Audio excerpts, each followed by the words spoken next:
Hello বন্ধু, আরে একটা দরকারে ফোন করছিলাম তোকে।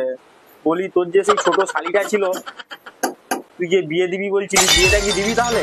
দিবি মারা কি মানে আমার কথাই বলছে? হ্যাঁ, তাহলে একটা ভালো ছেলে ছিল, সংসার পাতির সব কাজ টাজ সবই জানে। হ্যাঁ সেটা আমি সবই জানি, তুমি খালি আমার বিয়েটা দাও না, দরকার পড়লে আমি বইয়ের ভেড়া হয়ে যাবো। হ্যাঁ, টেনশন করেছি। ঠিক আছে তাহলে লে, ওই কথাই হলো। আমি একে তাহলে জিজ্ঞেস করে তোকে জানাচ্ছি। ঠিক আছে। এই কালজম, বিবি করে নিয়ে বাসায়। হ্যাঁ সেটা যাচ্ছি।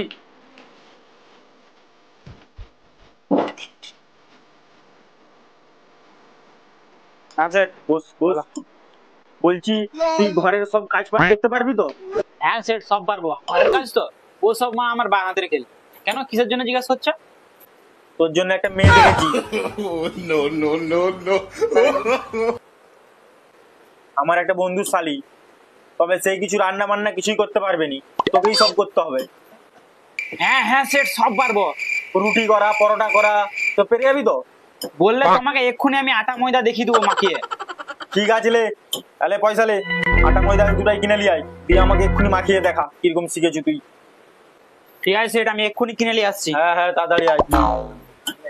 উফ, তুই কি দেখেছো, কাজের বেলায় একটা নেই, অকাজের বেলায় যা বিয়ার কথা শুনে নিয়েছি। না, আমি ওই কাজগুলো তখন চেক করে নিই। এই কাজগুলো হয়েছে রে, দেখি। সেট হ্যালো, কিনে নিয়ে চলে এসেছি। আটা তো পাইনি, ময়দাই নিয়ে এসেছি 250। তো নিয়ে এসছো তো, আমার মুখের দিকে কি দেখতেছু? মাখিয়ে দেখা। সেট কাকে মাখিয়ে দেখাবো?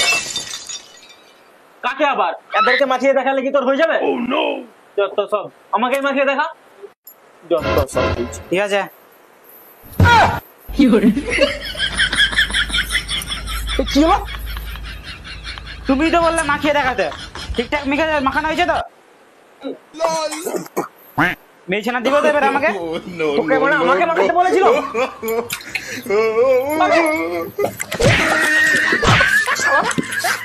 তোকে মেয়েছে না দেখে দেবো।